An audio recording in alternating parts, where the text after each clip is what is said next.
Okay, this is my, and it might not be true, there might be a better video or a better person, full knowledge video.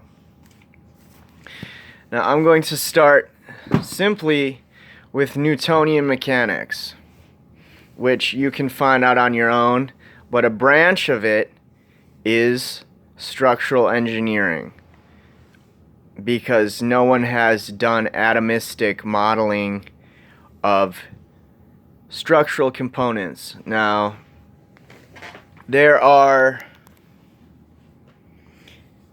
different types of stresses which cause different types of strains.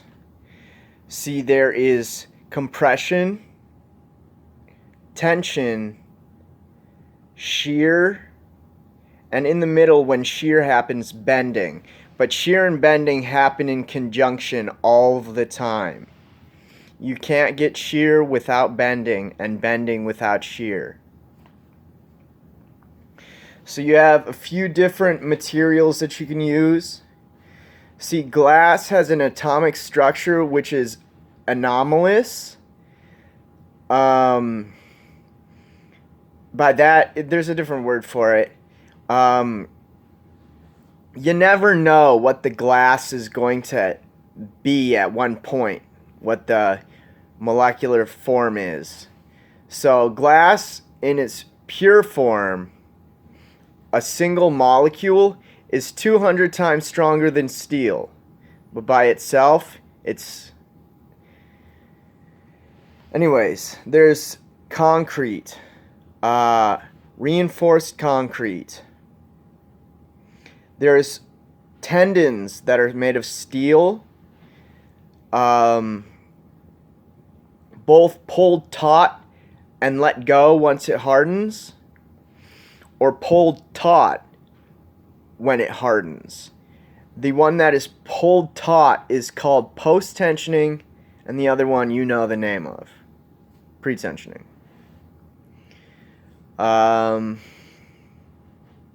Or pre-stressed.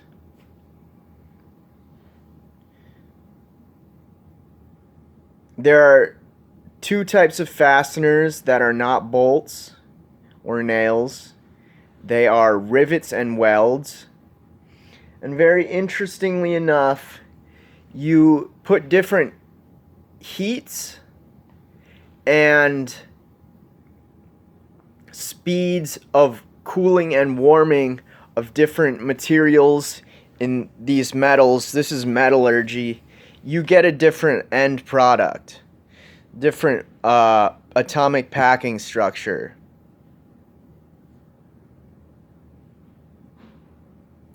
Now, you need to know dynamic loads, which have different effects. Like the strength is stronger. There are equations for strength is different. There are equations for this. You need to know fatigue, which is how many repetitions it takes to break at a certain strength. They have vibrations in beams, and you need to find the speed of the vibration through the beam and the mode. Like a pendulum, it's swinging. But if it hits here, here, here, here, then it's going to break. There are different types. Hold on, let me get the book. Of like strengths.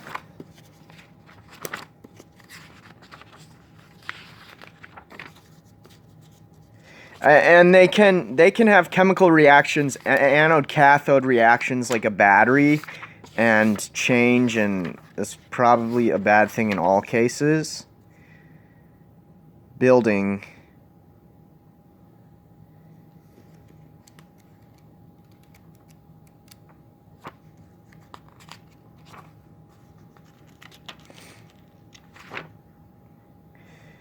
Okay, elasticity is the stress over the strain, or the strain over the stress.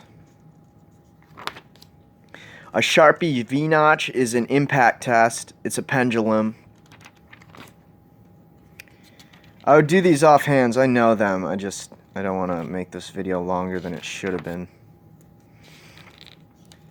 The yield strength is where it begins to elongate out of the stress-strain linear at the beginning curve for most things.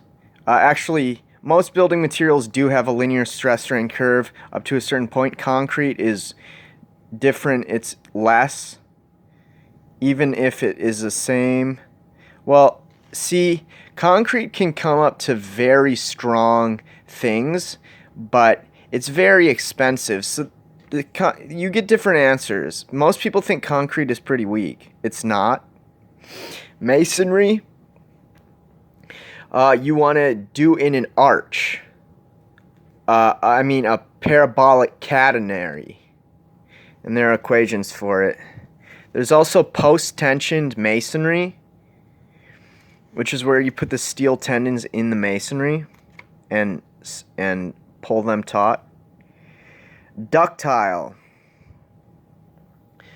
Ductility is that it will go back to its regular shape, and that is juxtaposed against plasticity, where it will not go back to its original shape. There are different types of change, slips. Those are molecular things.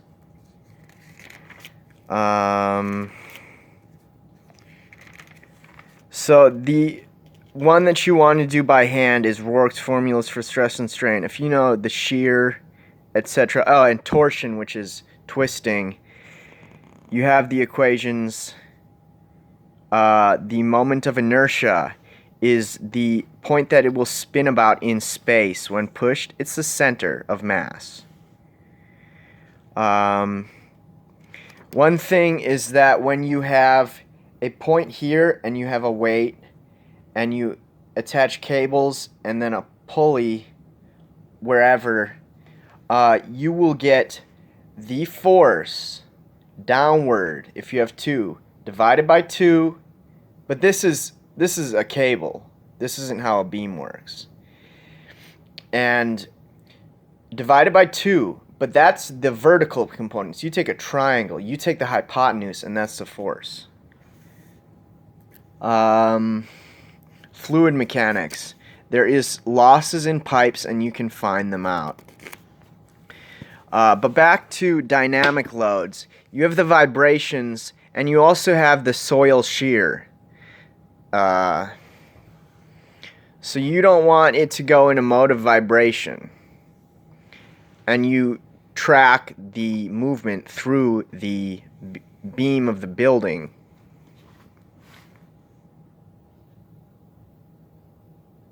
Let's go on to engines.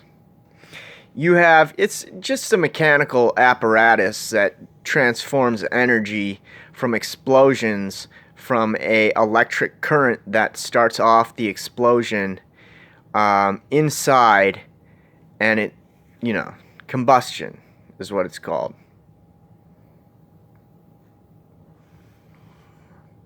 Actually, that, besides knowing that there's finite element method and boundary element method, which are really complicated forms of structural engineering, you'd never be able to do them on time by hand. You would use Rourke's. That's it. That's all there is. You have wind loads, fluid mechanics.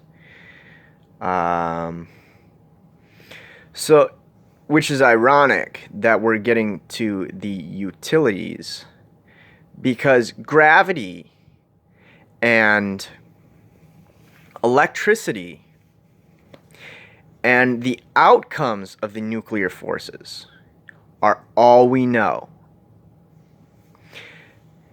So gluons and quarks being the bigger particles, which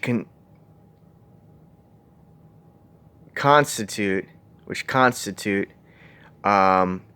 hadrons, which are not boron, that's a chemical. which are baryons and mesons, of which a neutron is a meson, the baryon a proton is, but there are other masses, and they call them spins. So they spin a different way. They have different helicities and chiralities, which happen in particle accelerators. Helicity and chirality are very similar. And they have different magnetic moments. But a magnetic moment is basically the magnetic pull it takes to spin it. And these particle accelerators, they can use plasma, which is a super hot form of matter where the neutrons, protons, and electrons dissociate, and you can order it with magnetic fields. When you put an electric current through a wire, a DC current, it only starts once, a pulse. When you connect it, an alternating current is going back and forth the electrons, and that will create a magnetic field. Lots of different engineering with traditional electronics. Photoelectric effect, you shine light, you get current. You can look up what chemicals and or atoms they use. I think they only use atoms. But now we're on to physical chemistry. You want to know the eigenstates. That is the rotation of the electron in space. Now there are other things such as the van der Waals bond, which is the proton. And you can have the proton reacting to another proton or electron, like in water. Sorry, you guys probably know this, but I'm making this video in case like a little kid watches it. There are different states of the same molecule, different structures, and they haven't ever broken the electron, the meson, or not the meson, the muon, which is like the electron except it's more massive. There are other leptons. The leptons, see, people would say that let's just cancel what people will say. In the nucleus, the proton, let's go back. The fine structure, because you know about prism breaking. The fine structure and the ultra fine structure are and this is in MRIs, this is in magnetic resonance imaging, you are, NMRIs, you are getting the magnetic moment of the neutron in the nucleus, which is bound to the proton via the strong nuclear force. When you split, you just use a prism. You can split the regular, whatever. I don't remember the name. It's going to take too long to remember it. And you split it again. You have the fine. You split it again. You have the hyperfine. Or ultrafine. Maybe there's 3 of them. I don't know. But these are of the neutron. You can't accelerate a neutron. Actually, that was what I was going to get to. You can accelerate a neutron. You bombard a material such as lead with a proton, which you can accelerate via a magnetic field or a plasma field. And thus the neutron goes. And it just flies off. And that's what you do to generate a nuclear reaction. Now, there are smaller particles in a nuclear reaction, but what is experimentally true are neutrinos, which they say has no mass, or they say something like no mass, very little charge, or very little charge and no mass. Did I say the same thing? Well, one of each. They say that. Will sometimes interact. They have these big pools of water or other materials. They sometimes shield them in caves because there are neutrinos going through our bodies all the time. They say that they have a certain spin, but this is based on speculation. It is true that something will create a glimmer of light, probably a neutrino. And these theories are probably correct, where they say there is the two classes of bosons, which are the nuclear bosons and the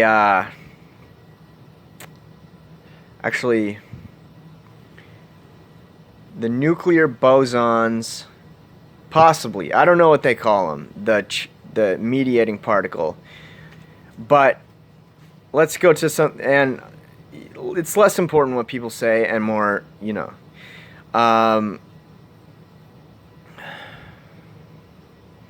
So in these eigenstates, they claim that there's a spin up and a spin down electron in the certain discrete energy levels that they occupy when hit by electric pulses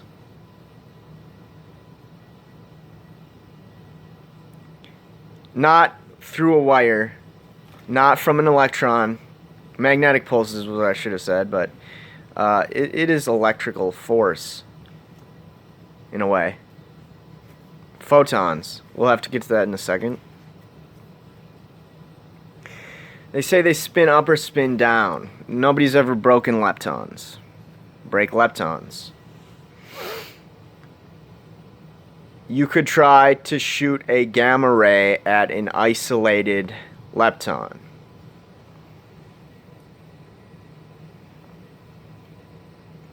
Now let's get to what gamma rays are. Gamma rays are a very powerful type of light. Light comes in packets.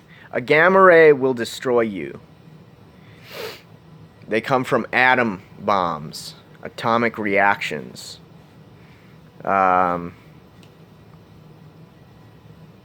Sometimes. There is muonic, supposedly in the works, fusion. Now, I wish I could make this video longer because I only have 16 minutes left. Light comes in a bunch of different forms. And there's wavelength and there's amplitude. And there is frequency. Those aren't the different types. Those are the characteristics of a light, of a photon, or a photon bunch. At ultra cold temperatures, and I'll have to get back to the ultra cold matter. At ultra cold temperatures, you never know, because light usually, well, light always comes in twos.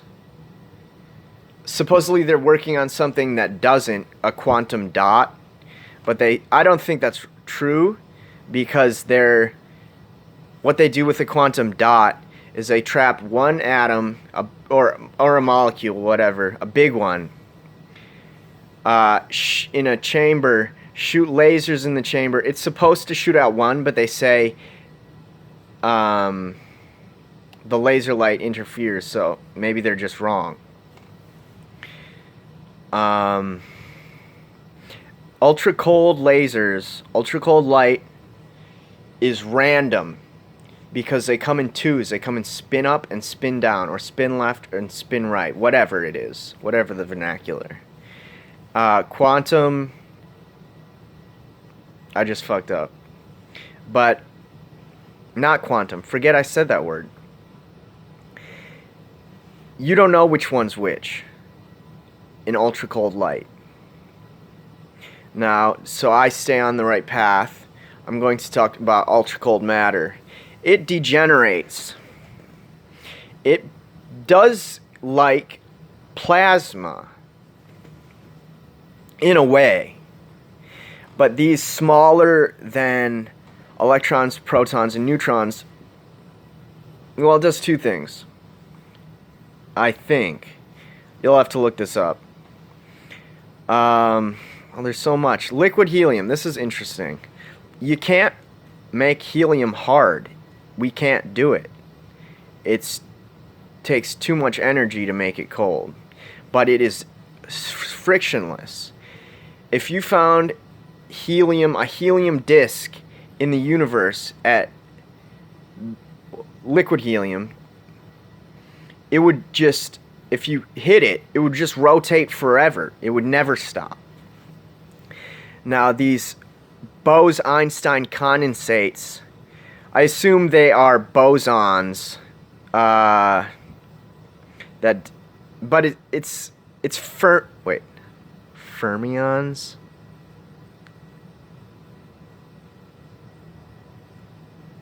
Anyways, two things happens. A very small particle disassociates in the matter, which is a bunch of matter, so lots of very small particles, we would say, and they clump. So they say that spin happens. Two things can't spin in the same. Well, that's a lead. Here it can. Now we'll go a little bit faster towards the speed of light, and we'll talk about microscopes. That back there, if you can see it, you can't, is a 1000x microscope. You see, you need to accelerate light or electrons to near the speed of light to see things through a more than a 1000x microscope, because at that light level, that speed, the light is too big. It compresses. Matter compresses and it takes more energy and more and more energy as you try and accelerate something towards the speed of light. Well, why is this? I think that it's because it's obviously not an ether thing. That doesn't really make sense. If the ether existed, why wouldn't we just drop dead at times? So I think that there is light, lots of tiny, tiny particles inside the atom and around and inside the lepton or the baryon. Now, light, you can split. The spin goes one way, the other spin goes the other way. I might have just infected this video. No, I haven't. You can split light too. So you can get 4 fucking spins. You get the bunch, and then you split it with a magnet. One half goes one way, one half goes the other way. I'm sure. I just read this today. Now, I'm looking at my bird book, and we'll talk about bird eyes and bird magnetic field of the Earth. Yes, the Earth has a magnetic field. Sensitivity. They say that the electrons in an atom, they're doing these things with quantum entanglement, where these spooky actions at a distance occur. So you remove an atom from a diamond. It's a proton from a diamond. And you shoot a gamma ray in there, or something like this. What spin the gamma ray was, you'll pick it up at another location. And the thing in birds it's the adjacent spin. Always. Well, like 85% of the time. So, my guess is that this thing in birds, Cry4, is a molecule in their eye. I tried to get a book on it. You can't. Anyways, those are called cryptochromes. Spookiest because they might be the answer. Maybe somebody knew it when quantum entanglement came about. But we are getting these tracks. I gotta pull out the particle detector thing.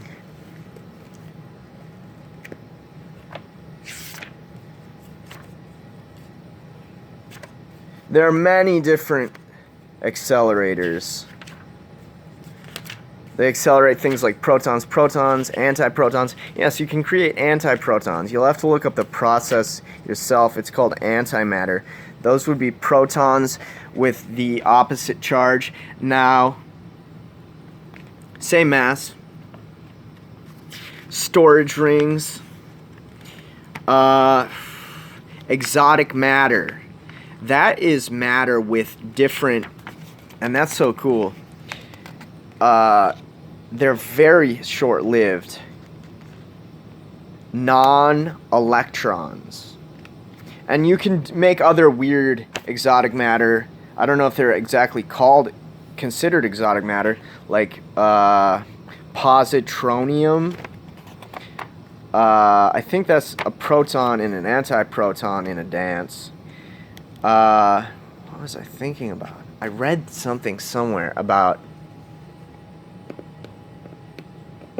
I don't know. It's in the books of the book on exotic matter. Probably the only book on exotic matter there is. Where? Maybe it's in the fusion reaction. I'm just assuming you guys know about like nuclear stuff. Which maybe I shouldn't. And some reactions can go backwards, particle reactions.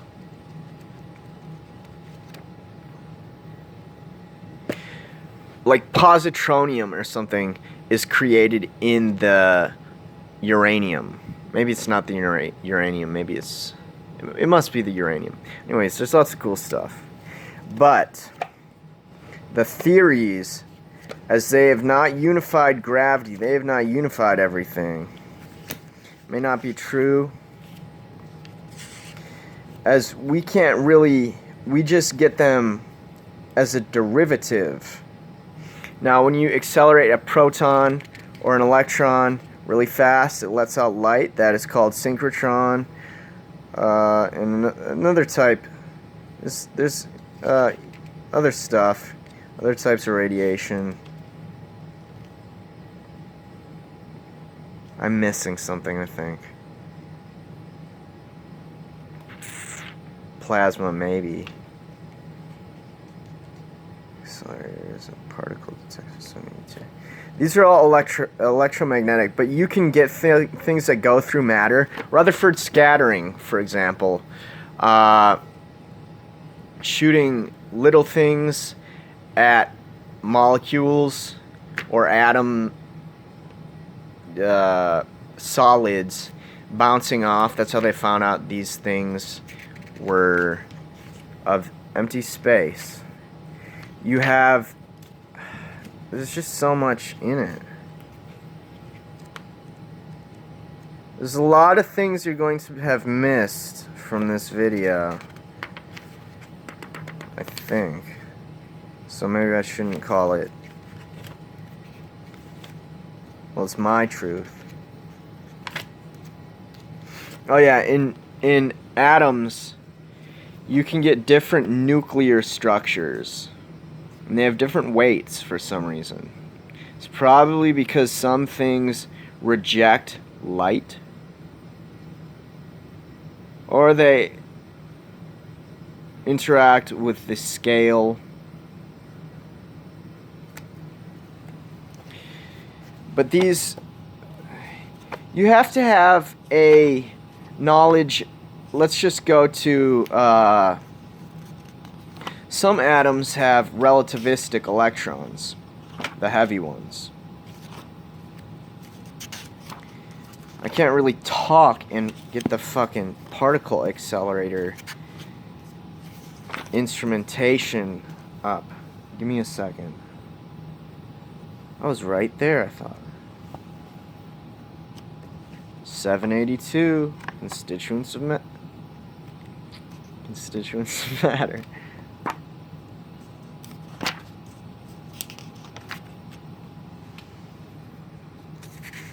Okay, so this is kinda... I'm gonna have to go fast because my phone is...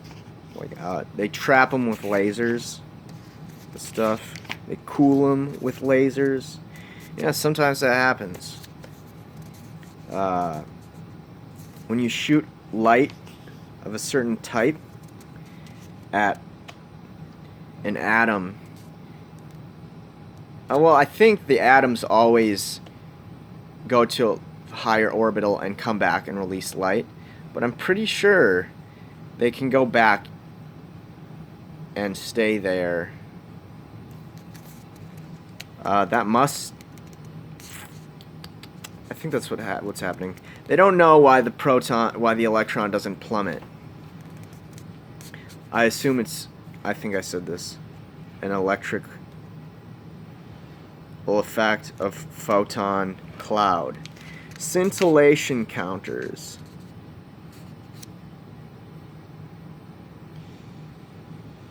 These are all electrical things. Scintillation counter. Some of the bubble chambers, drift chambers, you can track it in a drift chamber. These things speak for themselves. Scintillation causes an electrical pulse, like an electrical reaction in a wire. What else? Maybe there isn't anything else. Some things, okay, you'll have to look it up. But they can only pick up the electrical. They do the momentum from the mass. Maybe they're doing other stuff. But I'm going to end this video with my physics ideas. So, I have a way to triangulate field theory. You want to catapult the stuff. And then, at the top, right when it's about to drop, you accelerate it really fast. And you can do this. If we can get a electromagnet as strong as... Now, I've heard you need to do it more slowly because of synchrotron radiation in linear accelerators. Maybe we can do it. Accelerate it right at a certain point. So the gravity effect has shaped it. Next, there was this. Gravitational effects from a chemical reaction from a torsion balance. Look up Cavendish. C-A-V-E-N-D-I-S-C-S-H. Cavendish. Walter Cavendish. Torsion balance. New type of torsion balance. You could use that one. Chemical reactions picking up gravitational... vacuumed. What else? Are gluons, if they exist, V-shaped because they try and go towards each other. And I think gluons have... because there are these tracks of types of particles. You can look them up, but we can only pick up the electromagnetic. But they're saying...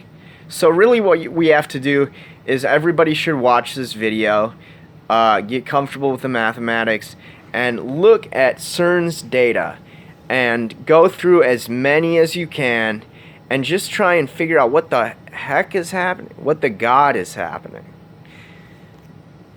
Am I missing anything?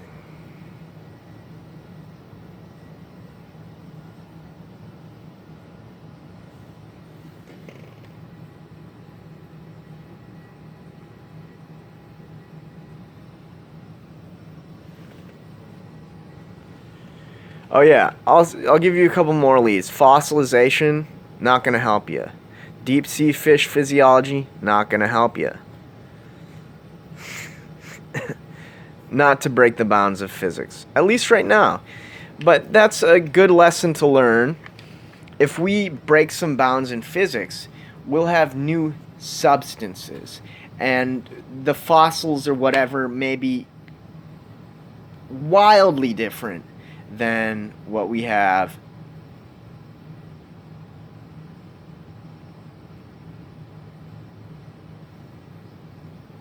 Relativity is the theory that is bullshit by Einstein. The equations work. It's talking about space fabric shift. That is not true. We all know that's not true. But we should use his equations, or we won't have civilization anymore.